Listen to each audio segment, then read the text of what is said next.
Murer, je vous reçois pour Tribune Libre. Vous êtes ingénieur de formation, vous êtes ex-attaché parlementaire, économiste et auteur, notamment de Sortir du capitalisme du désastre, mais aussi en coécriture avec l'économiste Jacques Sapir de Scénarii de dissolution de l'euro pour la Fondation Respublica et Jean-Pierre Chevènement. Et pour finir, vous avez écrit Comment réaliser la transition écologique, un défi passionnant. Donc je suis ravie de vous accueillir pour parler d'un sujet brûlant qui nous préoccupe évidemment, qui est donc la réforme du système des retraites par capitalisation en France. Non, par répartition, gros lapsus. Répartition. Voilà, lapsus révélateur. On peut appeler ça le casse du siècle. En tout cas, ma première question est toute simple. Combien cette réforme des retraites en milliards d'euros va-t-elle permettre d'économiser? Et peut-on mettre ça en lien avec tout l'argent dépensé dans la crise Covid et aussi envoyé à l'Ukraine? Bonjour Stéphanie, bonjour à tous. Mais effectivement, la question est bien posée. En fait, on a un possible déficit du système des retraites qui serait de 10 à 15 milliards d'euros en 2030, c'est-à-dire dans 7 ans. Bizarrement, Macron veut réformer les retraites maintenant, alors que le problème n'est pas maintenant, puisqu'aujourd'hui le système était légèrement positif en 2020, de un peu moins d'un milliard d'euros, et 3 milliards d'euros en 2021.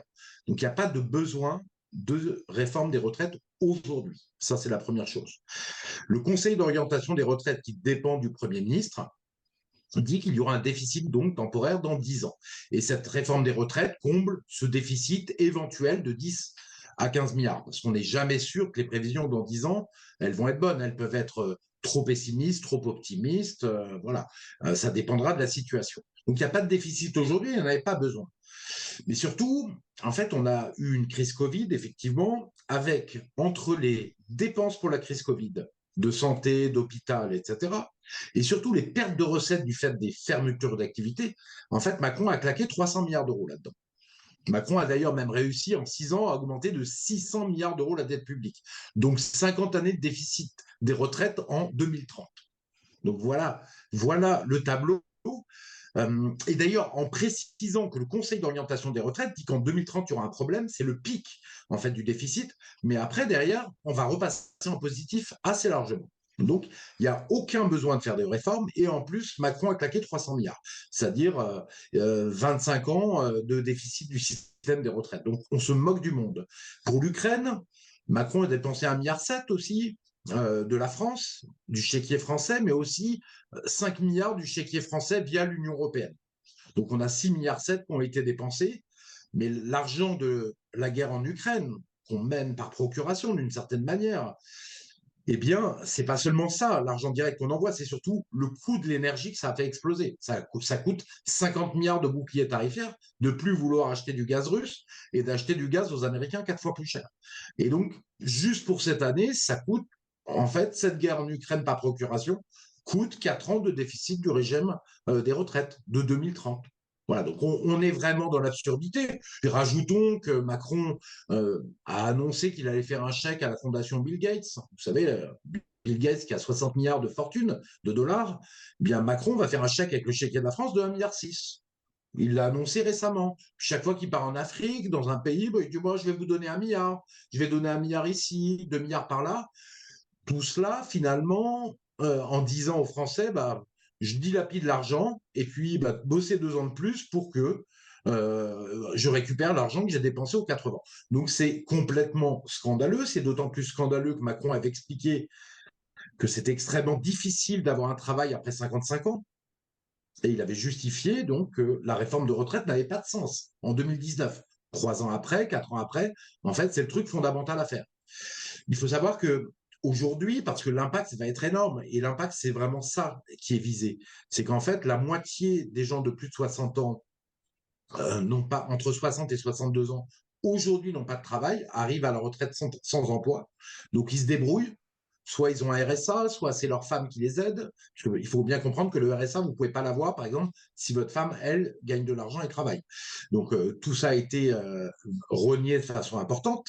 Et donc, les gens arrivent sans travail pour moitié aujourd'hui à la retraite. Et là, ils vont avoir 2 ans de plus sans travail.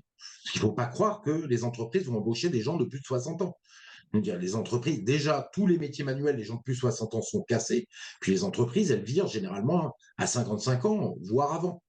Donc, c'est vraiment extrêmement sadique envers les gens, cette réforme. Elle est très violente et elle va conduire à ce que les gens de plus de 60 ans et même avant, en fait, se bradent sur le marché du travail.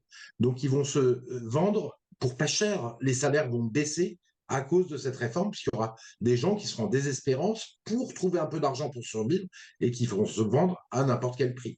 Donc, c'est une réforme extrêmement sadique qui est faite contre les Français. J'ai lu que l'espérance de vie aux États-Unis avait baissé de 5 ans sur les 3 dernières années, chiffre du CDC. Qu'en est-il de la France? Alors, c'est tout à fait juste, Stéphanie, et il y a quelque chose d'assez intéressant, c'est que les courbes d'espérance de vie se sont croisées entre les États-Unis et leur grand ennemi Cuba. C'est-à-dire que Cuba, qui est sous un régime entre guillemets communiste, plutôt socialiste, finalement a une espérance de vie supérieure maintenant à l'espérance de vie des Américains. Alors que les Américains font un blocus de l'île qui se situe à 180 km des côtes américaines.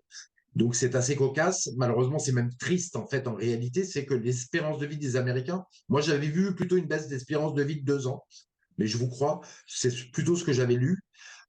Et en France, effectivement, on commence à avoir une petite baisse de l'espérance de vie, mais beaucoup moins marquée cependant qu'aux États-Unis. En France, on a quand même d'autres problèmes. On a une hausse très forte de la mortalité infantile, ce qui est le cas de pays qui ont des problèmes extrêmement graves. C'est comme ça d'ailleurs qu'Emmanuel Todd avait mesuré cette baisse d'espérance de vie dans l'Empire soviétique, en URSS dans les années 70 et avait affirmé à partir de ça que l'Union soviétique se portait très mal et qu'elle était au bord de l'effondrement. Quand on a une augmentation du taux de mortalité infantile pour lequel la société met normalement tous les moyens pour que les bébés naissent, ça veut dire que la société a des problèmes extrêmement graves. Mais effectivement, ça me fait penser d'ailleurs à un tweet que vient de faire le docteur Guillaume Baru, qui a été excellent pendant la crise sanitaire. Il dit cette réforme des retraites n'a pas de sens parce qu'en plus, il ne faut pas rêver, l'espérance de vie n'augmente plus en France, mais surtout, elle va certainement baisser à cause de la malbouffe, du stress et des conditions de vie actuelles. Ça, c'est une réalité. Donc, on est dans une réforme injuste et le gouvernement est sur le mensonge le plus éhonté. Les caisses sont-elles réellement vides de certains régimes? Non, les caisses sont pas vides, puisqu'il y avait 3 milliards d'euros de positifs en 2021. 2022, on n'a pas encore les chiffres. Non, il n'y a pas de souci, quoi.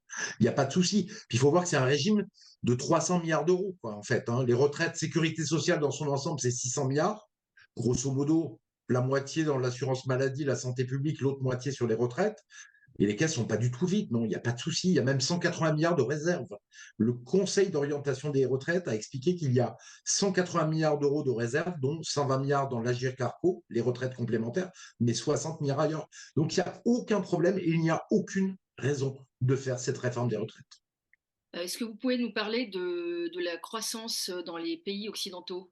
Qu'en est-il? Alors, effectivement, en fait, le problème de ces caisses qui sont, entre parenthèses, vides, on vous le dit pour l'hôpital public, tout ça, c'est vrai qu'il y a une réalité, c'est que, en fait, on a changé de régime économique. On va prendre un peu de recul et un peu de hauteur. En fait, dans les années 70, on avait 4% de croissance dans tout l'Occident. En Italie, on était même à 5% de croissance. Aujourd'hui, ensuite, après cela, on a baissé à 3% de croissance en moyenne. Sur les 10 années d'après, 2%, 1%, et là, on est presque à 0% de croissance. Le PIB de la France est le même niveau que fin 2019, hein. Il faut bien le voir. Et c'est pareil dans tous les pays occidentaux. Il faut arrêter de se la raconter en croyant que la France est le pays qui a les pires problèmes du monde. C'est pareil dans tous les pays occidentaux, et c'est même pire dans certains pays, puisqu'en Italie, il y a zéro croissance depuis l'an 2000. Le PIB est le même qu'en l'an 2000, alors qu'en France et en Allemagne, il a augmenté de 17%. Et le PIB par habitant de l'Italie a baissé de 7%. C'est-à-dire que le niveau de vie moyen des Italiens a baissé de 7%, avec plutôt une baisse qui est autour de 10-15% pour les jeunes. Donc, on a tous les pays occidentaux qui sont dans une situation extrêmement grave.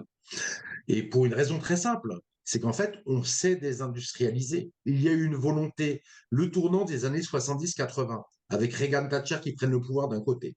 Mitterrand, finalement, qui, après 2 années de socialisme, prend le train de libéralisme et de l'Union européenne, qui financiarise avec Fabius en 85-87. On a pris le voie de la financiarisation et du libre-échange, c'est-à-dire de la désindustrialisation. Et tout cela est extrêmement mauvais pour le peuple et très bon pour les élites. Vous comprenez que les taux de marge, à partir du moment où plus votre ouvrier français, vous pouvez lui dire, écoute, sois calme sur les salaires, sinon on délocalise ton job en Chine ou en Inde, vous comprenez qu'à partir de ce moment-là, les bénéfices augmentent de façon énorme, les dividendes aussi, les fortunes augmentent, pendant que le petit peuple s'appauvrit. Ce qui a conduit d'ailleurs au mouvement des Gilets jaunes en France. Tout ça reboucle sur lui-même. Et en plus, ces gens qui nous ont chanté qu'ils faisaient tout ça au nom de la dette publique, qu'ils allaient améliorer le déficit public et la dette, sont les gestionnaires les plus minables qui ont pu avoir lieu en Occident, en France, mais dans tout l'Occident. La dette publique dans les pays occidentaux, en fait, était à entre 7 et 20% du PIB dans les années 70. En France, elle est à 7% du PIB. Elle est quasiment nulle.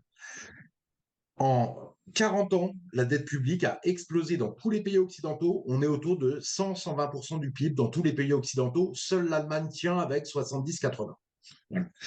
Donc, ça a été une catastrophe pour les gens, une catastrophe pour les finances publiques, pour la dette publique.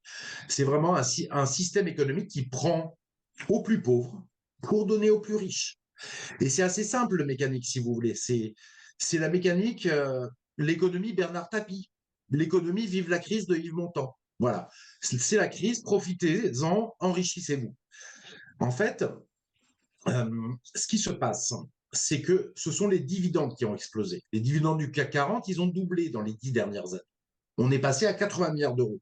Est-ce que l'argent des Français, de l'ouvrier, de l'enseignant, de l'ingénieur a doublé le salaire qu'ils reçoivent? Certainement pas. De quelques pourcents, ils ont augmenté, voire ils ont perdu le pouvoir d'achat.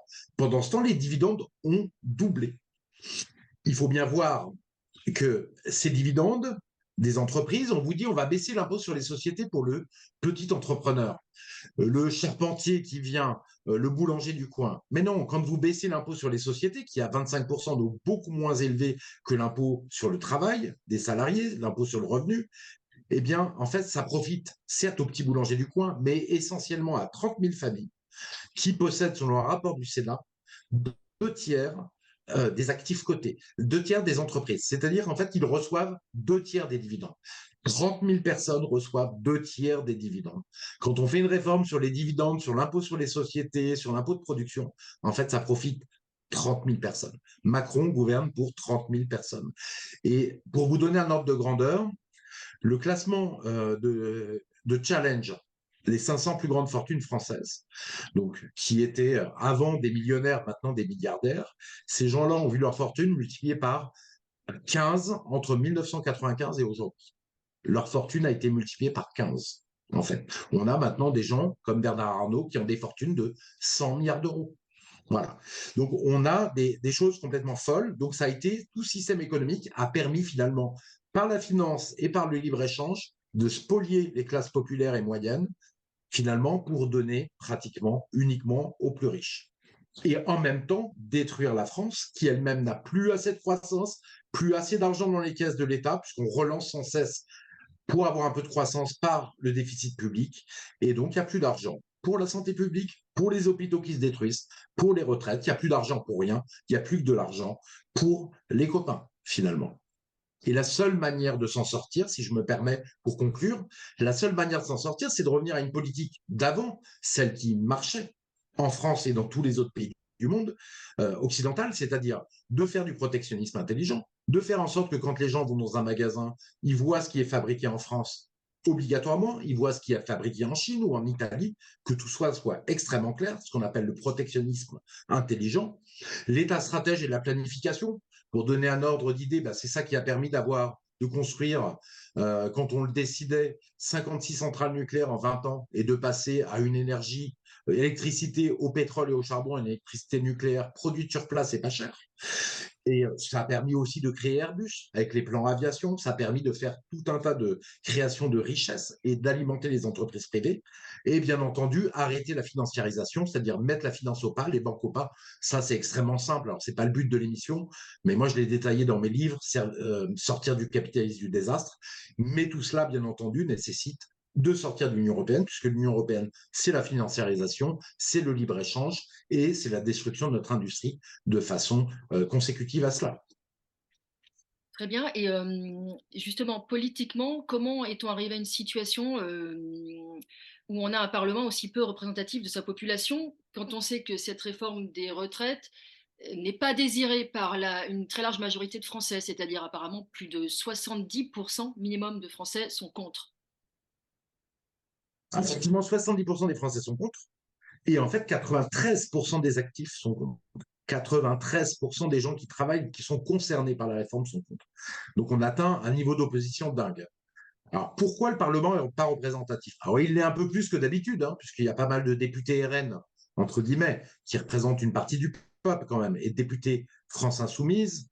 Donc il y a un plus grand choix que d'habitude. Mais c'est le système majoritaire à deux tours qui crée cela, qui crée des rentes, qui fait que les républicains, par exemple, qui pèsent 4,5% là, ou 4,5% la présidentielle. Elle n'a même pas eu le remboursement, Pécresse. Eh bien, les républicains qui pèsent 4,5% ont eu 60 députés, ce qui est énorme. Donc, c'est ce scrutin majoritaire à deux tours. Il faudrait un scrutin proportionnel. L'autre chose qui est un problème, c'est les médias, puisque les médias ne mettent en valeur, finalement, ils ne font passer, même dans les médias, que quelques candidats. Et surtout, on voit par exemple la gauche passe plus facilement que la droite, l'extrême gauche plus facilement que l'extrême droite, ça c'est une chose, mais aussi il y a la façon de passer dans les médias. C'est-à-dire que quand des gens qui ne plaisent pas aux journalistes, parce qu'ils ne sont pas dans le système de pensée des journalistes, ils ne sont pas européistes, ils sont plutôt pour le Frexit, ils sont présentés de façon absolument délétère, très désagréable. Et ça fait une mauvaise impression aux gens qui regardent ce personnage politique et qui se disent, bon, finalement, il est pas génial, ce personnage, il est clivant, etc. Sans se rendre compte que finalement, c'est le journaliste qui détruit l'interview, qui fait en sorte de le rendre antipathique en l'agressant, en pointant de mauvais côtés de la personne ou des côtés du programme qu'il faut défendre, en prenant des angles sur les questions qui sont difficiles. Ne parlons pas de François Asselineau, qui est effectivement le banni des médias, puisque François Asselineau, à l'UPR, je crois qu'entre 2017 et 2022, il a dû passer une fois dans un grand média alors qu'il avait fait quand même 1% à la présidentielle. Alors qu'à l'évidence, mais bon, c'est aussi le cas pour Philippot, pour Dupont-Aignan, hein, qui ont peu d'accès aux médias. Et à l'évidence, Besancenot, par contre, qui est du NPA, qui n'est pas dangereux pour le système, lui, il a le droit à passer dans des bonnes conditions. Donc les médias sont un problème. Et les médias, bien sûr, ont été achetés par les ultra-riches qui s'enrichissent avec ce système économique. Voilà comment on fait un système qui part en boucle et en spirale, quoi, en fait, très clairement. Il y a le La principe dernière chose, c'est de retraiter les boomers. Ah oui, et les principes des signatures qui sont pas anonymes aussi. Les signatures des maires pour pouvoir Tout à accéder. fait raison, Stéphanie. Oui. Effectivement, en fait, avant, les signatures des maires étaient à 100 signatures dans les années 70. Et puis, on a augmenté à 500 signatures pour le rendre plus difficile. 500 maires, c'est pas facile à les trouver. Et maintenant, ce qui est fait, c'est que les signatures sont plus anonymes des maires. Et si un maire signe, par exemple, pour un Frexiteur comme Asselineau, comme Philippot, pour Dupont-Aignan, eh bien, à ce moment-là, il risque de ne pas avoir ses subventions. Il risque d'avoir sa mairie qui est maltraitée par les communautés de communes qui sont au-dessus. Très clairement, c'est ce que disent les maires. C'est pas du fantasme, c'est ce que disent les maires. Et les maires se font taper sur les doigts quand ils sponsorisent par leur signature des candidats qui déplaisent au système. Donc ça a compliqué les choses. Et ce qui a compliqué les choses aussi, c'est les retraités.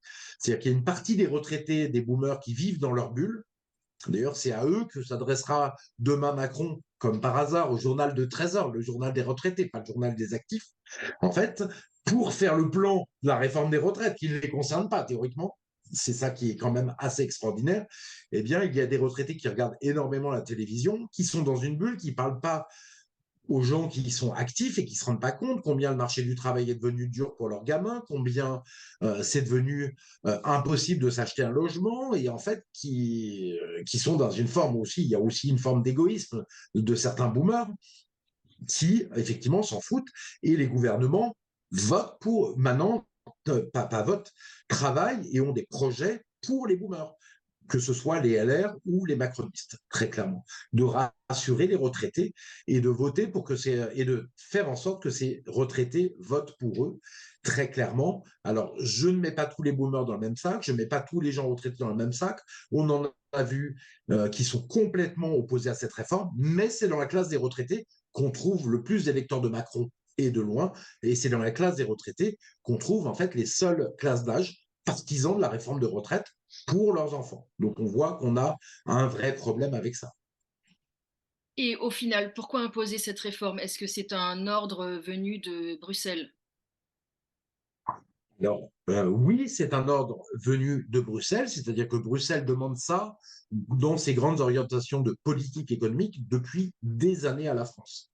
Et depuis des années à l'Italie, comme il demande, Bruxelles a demandé. Vous pouvez trouver l'article dans l'Humanité, si vous voulez le chercher sur Google, 63 fois aux différents pays européens de réduire les dépenses dans le système de santé publique. Ce qui explique bien pourquoi les hôpitaux publics, en fait, sont à l'agonie dans plein de pays de l'Union européenne. Mais si vous voulez, ce qui est compliqué, c'est que l'Union européenne demande, mais le gouvernement peut toujours résister 1 an, 2 ans, 3 ans. Mais au bout d'un moment, il faut la faire, la réforme. Comme pour EDF, Bruxelles demande à ce que EDF vende ces barrages, qui sont des barrages publics construits avec l'argent public, à des entreprises privées. Ça fait 5 ans qu'ils le demandent. Et Hulot avait expliqué, oui, ils nous le demandent de plus en plus fort et on va devoir céder un jour. Donc en fait, vous pouvez toujours résister, mais au bout d'un moment, il faudra céder parce que Bruxelles, c'est elle qui a la main sur l'argent par la Banque Centrale Européenne, qui alimente les banques de la France, qui alimente aussi par les banques, finalement, le trésor public, puisque les banques et le marché financier sont complètement liés. Donc c'est comme ça que Bruxelles finit toujours par obtenir gain de cause, très clairement. Et puis, il y a aussi la pression des pairs, c'est-à-dire que quand Emmanuel Macron ne veut pas faire la réforme des retraites qu'ont fait les Espagnols, qu'ont fait les Belges ou qu'ont fait les Allemands, eh bien évidemment que tous les présidents des autres pays lui mettent la pression. D'ailleurs, la preuve que c'est une réforme voulue par Bruxelles, c'est que Bruxelles dit dans un de ses derniers documents que la France devra faire des réformes structurelles pour obtenir le plan de relance de l'Union européenne, les fonds du plan de relance. Et finalement, dans les réformes qui sont demandées par Bruxelles, eh bien, il y a la réforme des retraites. Alors en France, évidemment, le peuple est éruptif. Bruxelles demande à ce qu'on cache au maximum ce qui se passe avec elle, parce qu'ils savent que sinon les Français voudraient le Frexit de façon beaucoup plus massive. Mais en revanche, si vous allez regarder, pareil, sur Internet, en Belgique, en fait, carrément, il y a eu des titres du Point qui annoncent que le gouvernement belge est obligé de faire la réforme de retraite avant le 13 janvier de cette année, c'était. Sinon, ils n'auront pas les fonds de Bruxelles. En Espagne, c'est annoncé clairement dans les journaux, parce que les peuples sont moins éruptifs et se révoltent moins. En France, les choses sont relativement cachées, même si vous pouvez les trouver en les fouillant. Puis Bruxelles s'appuie évidemment sur l'aspect démographique tout le temps, ce qui est une absurdité. Parce qu'en fait, on dit il y a de moins en moins d'enfants, donc il faut travailler de plus en plus vieux. Sauf que le problème, ce que ne regarde pas Bruxelles, c'est que, en fait, le fait que les jeunes américains, anglais et français veulent plus faire d'enfants est tout à fait lié aussi à une crise économique et sociale lancinante qui dure et une dureté de la vie l'incapacité aussi à se loger dans les grandes métropoles pour les jeunes. Très clairement, la très grande difficulté. Ils habitent à 1 heure de leur travail, 1 heure et demie. Comment vous voulez avoir des enfants quand vous avez 9 heures, 10 heures de travail, puis 3 heures de transport? Ça devient ingérable. Et ces mauvaises conditions qui sont liées à ces réformes de l'assurance chômage, ces réformes des retraites, un marché du travail hyper dur, une violence économique incroyable, en fait, est en train de détruire la démographie dans tout l'Occident. C'est-à-dire que la France, le Royaume-Uni et les États-Unis, qui avaient encore 2 enfants par femme il y a quelques années, sont en train de plonger. 1,6 aux États-Unis, au Royaume-Uni, 1,8 enfants par femme en France, et on prend le très mauvais chemin de tous les pays occidentaux qui sont tombés à 1 enfant par femme et qui ont, eux, des vrais problèmes de retraite. Donc, ces réformes économiques structurelles, finalement, démoralisent la jeunesse. On voit bien l'état de démoralisation de la jeunesse, l'état de malsain de la France, en fait, qui fait que les jeunes ne veulent plus avoir d'enfants et que ça va creuser le trou des retraites. Donc, vouloir boucher le trou des retraites dans 10 ans, aujourd'hui, de cette manière-là, ça va le creuser un peu plus. Ce problème démographique, il a lieu en Occident, mais il a lieu aussi dans tous les pays du monde, il faut bien comprendre. La Chine va perdre entre un tiers et la moitié de sa population en âge de travailler dans les 30 ans à venir. Donc il va pas falloir compter sur les Chinois pour produire pour les Occidentaux. Ils vont d'abord produire pour eux, ils ont un vrai problème démographique.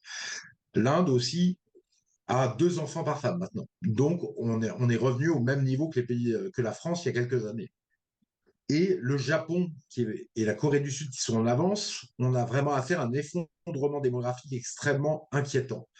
Le Japon a 800 000 naissances, 1 500 000 morts. C'est-à-dire qu'il perd 700 000, 800 000 habitants par an. Ça commence à quand même peser extrêmement lourd. La Corée du Sud, son taux de fécondité est à 0,8. Donc vous partez de 2 grands-parents dans ce cas-là. Vous avez plus que 0,8 derrière enfants en partant de 2 personnes. Et donc, une génération après, vous vous retrouvez avec environ 0,3. Donc, vous divisez par 8 à 9 votre population en 2 générations. C'est-à-dire que là, c'est un suicide démographique. Et c'est extrêmement inquiétant pour la Corée du Sud. Donc, ce qui est fondamental, c'est que si on veut régler ces problèmes de retraite, c'est pas d'avoir une politique malthusienne, comptable, bêtement comptable comme aujourd'hui, c'est de relancer l'économie, comme on en a parlé tout à l'heure, c'est-à-dire avec un Frexit, État stratège, planification, définanciarisation et relance par le protectionnisme intelligent et l'industrie, le produire en France, mais aussi relancer la natalité, ce qui est fondamental. C'est arrêter de dire ne faites pas d'enfants parce que ça va sauver la planète, arrêter ce genre de bêtises, d'endoctrinement idéologique complètement stupide. Non, au contraire, il faut un peu d'enfants quand même, 2 enfants par femme, sinon on va détruire tout simplement notre pays. Parce qu'on aura un pays avec de moins en moins d'enfants, donc les retraites ne seront pas payées. Mais surtout, le problème, c'est qu'un pays qui vieillit, c'est un pays qui se nécrose.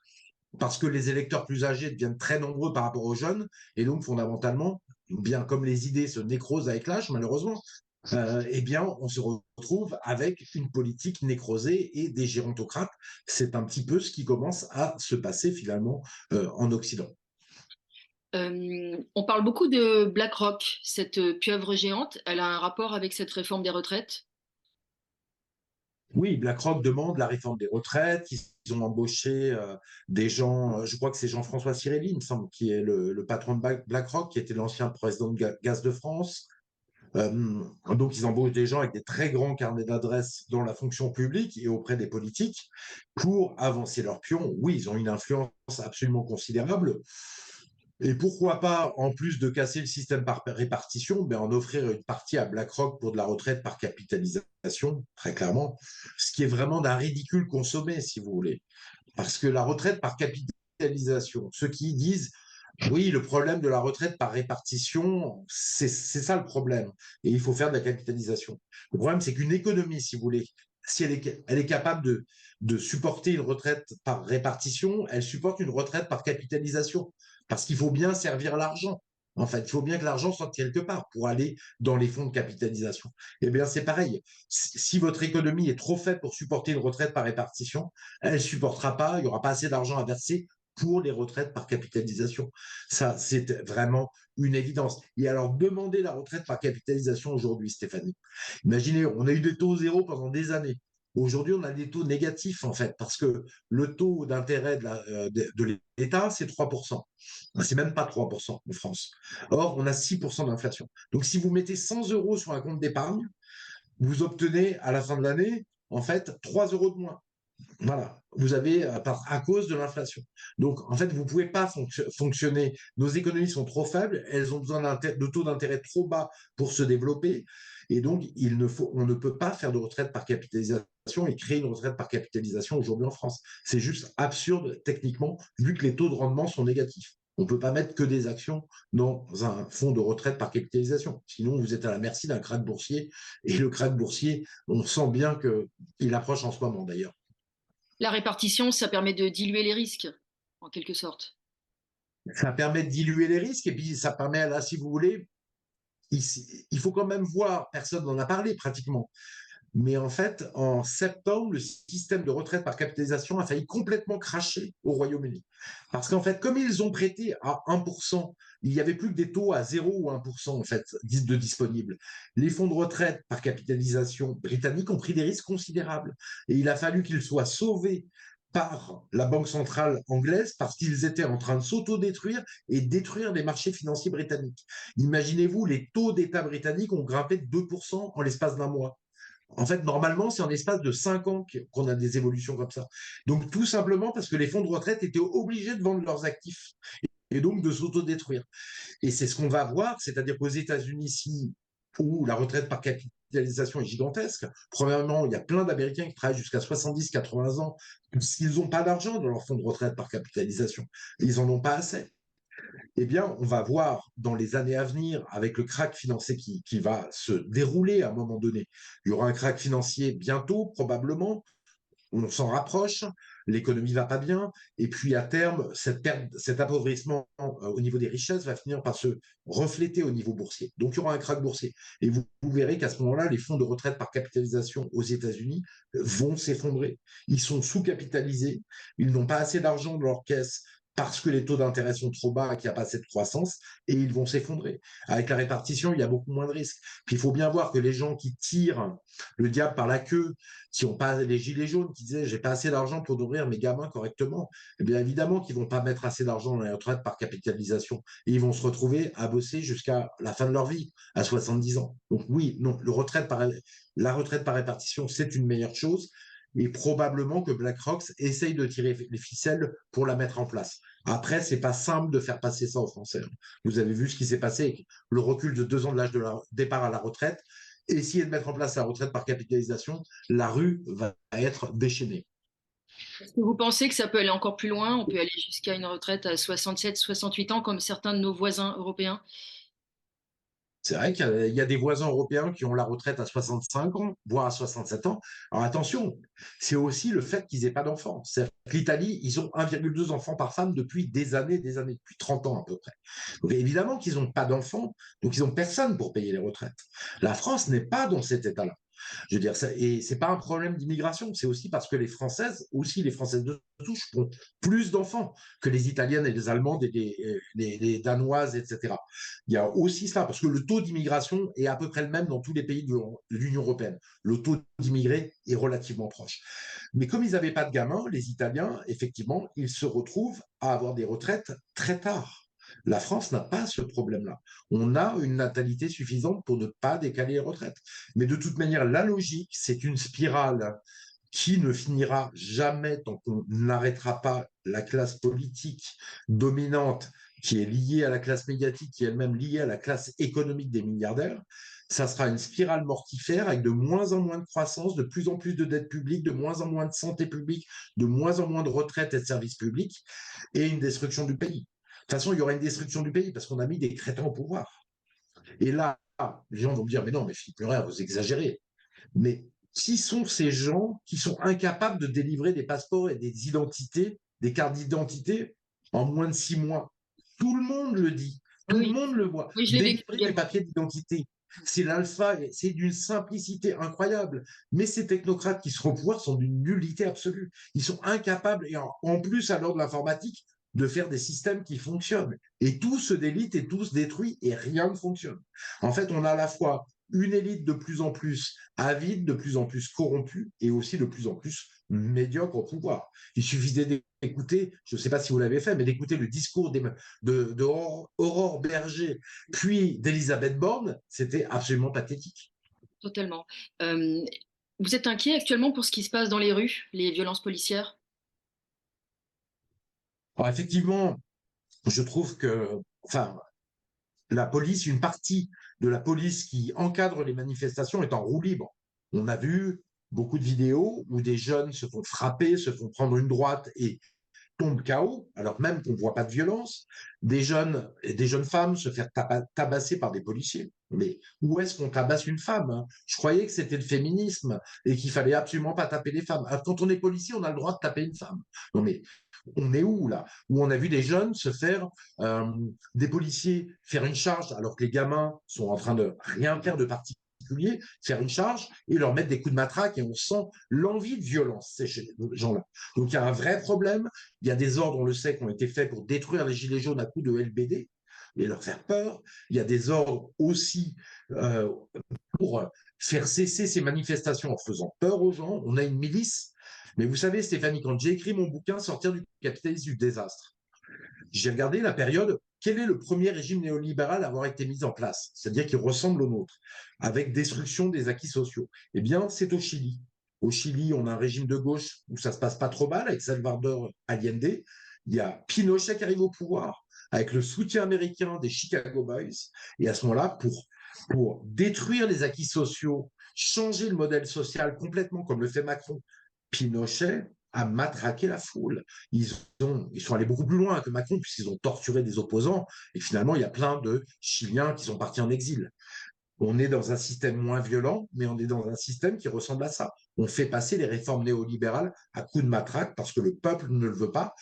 Je pense qu'il va y avoir encore, le peuple là est très en colère, d'autant plus que Macron vient de dire que mais ils sont fous. Je veux dire, ils ont imposé cette retraite par 49.3 de façon odieuse. Et ils sont en train de dire qu'ils vont faire des réquisitions pour les raffineries et pour tous les métiers. Donc, ils vont aller forcer les gens à bosser. Ils laissent même pas les gens montrer leur colère, quoi, je veux dire. Et donc, ils sont en train de mettre, en fait, la cocotte minute France sous pression. Et à un moment donné, ça risque d'éclater. Il se dit aussi que parmi les forces de l'ordre, il y aurait des personnes recrutées parmi la garde nationale ukrainienne. Vous en savez quelque chose? Moi, j'ai vu ces rumeurs circuler. Ah, Enfin, je n'ai rien vu de ça. Et bon, d'accord. pour tout vous dire, je suis pas à Paris, donc j'ai pas été dans ces manifestations et je sais pas ce qui se passe exactement. Effectivement, il y a des rumeurs, mais faudrait qu'on ait des preuves hein, Et pour parler vérifier, de bien ça sûr, tout vraiment, à parce fait. que pour le moment, on n'a Absolument, rien de concret. absolument. Et est-ce qu'un retour en arrière vous semble possible ou pas par rapport à cette Non, réforme? non, alors le retour en arrière, Macron, il cédera pas. De toute manière, il n'ira pas, il ne cédera jamais, quoi. Euh, je ne pense pas. Le seul chose, ça pourrait être le Conseil constitutionnel qui casse la réforme parce que la réforme a été mise dans un plan de financement de la sécurité sociale. Mais je vois que vous dites non, c'est pas possible. Je suis d'accord avec vous. Laurent Fabius ne laissera pas faire ça. Laurent Fabius, qui sucre les fraises, mais qui est le grand ami de Macron, hein, l'homme du sang contaminé et l'homme de la financiarisation de la France. Hein. C'est lui qui fait financiariser la France. Il ne laissera jamais faire ça. Donc je pense qu'il va dire que tout se passe bien, bah, finalement, la réforme des retraites qui est là-dedans, c'est comme le pass sanitaire, ça ne viole pas les libertés, ça ne viole pas la Constitution. Après, il y a le référendum d'initiative partagée. Alors, il a été lancé, a priori, je crois, par. La NUPES a trouvé le nombre de députés. De toute manière, entre les députés de la NUPES et du RN, il y a assez de monde pour le faire. Il faut 185 députés qui signent une demande d'annulation de la réforme des retraites. Derrière, il faudra qu'il y ait 4,5 millions de personnes. Bon, déjà derrière, il faut que le Conseil constitutionnel dise oui dans les 1 mois, et ensuite qu'il y ait 4,5 millions de personnes qui aillent signer le référendum. Vu l'ambiance en France en ce moment, c'est tout à fait possible que 4,5 millions de personnes se prennent la tête à aller sur le site du ministère de l'Intérieur pour déclarer qu'ils sont contre la réforme, qu'ils veulent l'annulation. C'est possible. Ça va être très compliqué. Ça a été fait pour ne pas être utilisé faire une pétition de 4,5 millions de personnes, c'est du jamais vu. Mais franchement, c'est possible. Après, on verra ce que ça donne. Hein. On verra ce que ça donne. On peut trouver ça sur le site du ministère de l'Intérieur. C'est ça. Comme vous vous rappelez le référendum sur Air France qui avait atteint pour contre la privatisation d'Air France qui avait été lancé de la même manière et qui avait atteint 1 million de. On avait réussi à avoir une pétition de 1 million de personnes, en fait, qui avaient signé en l'espace de quelques mois. Quoi. Mais là, sur la retraite, qui concerne plus de gens, il pourrait y avoir beaucoup de signatures. C'est une option, en tout cas. Quelle est la prochaine étape? C'est l'argent numérique? La On prochaine s'attend- étape, oui, très clairement, c'est l'argent numérique. En fait, la Banque centrale américaine vient d'utiliser le moment de crise bancaire. Vous savez qu'il y a des banques régionales qui ont fait faillite, comme la Silicon Valley Bank, une grosse banque avec 200 milliards d'actifs. D'autres banques ont été sauvées d'extrême justesse. Et la Fed en a profité pour faire avancer son projet où la Fed, en fait, émet un dollar numérique finalement et contrôle la circulation de l'argent partout aux États-Unis. L'Union européenne a lancé ce projet. Tous les pays sont en développement avant d'être en expérimentation. Christine Lagarde a expliqué que ça serait décidé très prochainement en septembre a priori. Et c'est un moyen en fait de surveiller, si vous voulez, au lieu que ce soit la Société Générale qui surveille vos comptes, bon, vous en foutez un peu, hein, c'est pas gravissime. Là, c'est l'État qui pourra surveiller vos comptes, vous couper de vos comptes dire bah, Stéphanie, vous êtes allée en manifestation, c'était pas bien hier soir. Vous n'aurez pas le droit de prendre de l'essence pendant 2 semaines. Voilà, il y a plein de choses comme ça qui seront possibles, ou alors de ne pas prendre plus d'un plein d'essence par mois au nom de la défense du climat et tout un tas de choses comme ça. C'est un projet qui est pas seulement dans les cartons, qui est en marche dans l'Union européenne. Vous pouvez trouver tous les textes sur le sujet, des textes par des médias officiels, et les grandes entreprises privées, évidemment, du numérique se précipitent dessus parce qu'il y a de l'argent à faire là-dessus. Donc ça Donc, ressemble à c'est un extrêmement crédit, inquiétant et c'est, oui, un crédit social. voilà, oui, c'est extrêmement inquiétant parce que ça va avec tout ce mouvement du pass sanitaire numérique, du pass vaccinal numérique, de l'identifiant numérique qui va arriver pour se connecter sur Internet. C'est aussi un projet qui est lancé. C'est pas un délire de complotiste, c'est l'Union européenne qui le lance.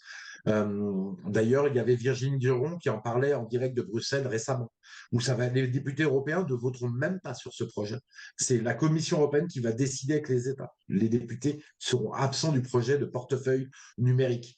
Derrière, il y aura un portefeuille numérique où vous aurez votre carte d'identité. Quand tout sera numérique, évidemment que le numérique, on pourra vous déconnecter. Vous serez dans une prison numérique, en fait, et vous serez le monde de 1984 que souhaitent nos élites pour tenir un peuple qui n'en peut plus, pourra advenir.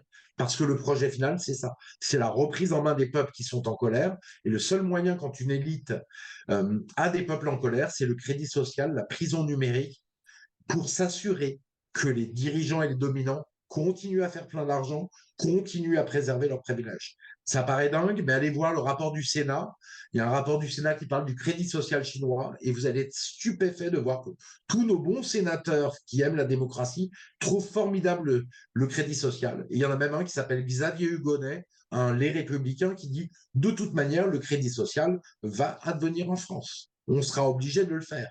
Et tout cela écrit dans le rapport du Sénat. C'est orwellien.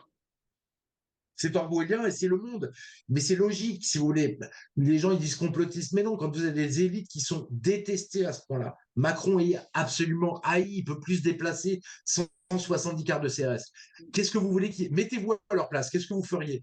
Bah, soit vous changez complètement à 180 degrés et vous faites une politique pour le peuple, eux ont décidé de ne pas faire ce choix, soit eh bien, vous allez contre la démocratie et vous emprisonnez numériquement votre peuple de façon à ce qu'ils ne s'en rendent pas compte, en l'habituant avec le pass vaccinal, avec le pass sanitaire, à utiliser les QR codes, l'argent numérique. Bah oui, c'est pratique, l'argent numérique. Au début, c'est optionnel et pratique, et à la fin, ça devient obligatoire et extrêmement impraticable, puisque c'est l'État qui vous gouverne.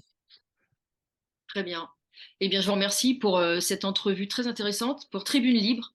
Philippe Murer, on va vous réinviter pour parler de la monnaie numérique, justement, quand ce sera d'actualité, malheureusement. En tout cas, merci pour tout. Merci Stéphanie, et bonne chance à votre chaîne. Merci, à très bientôt, Philippe. À très bientôt.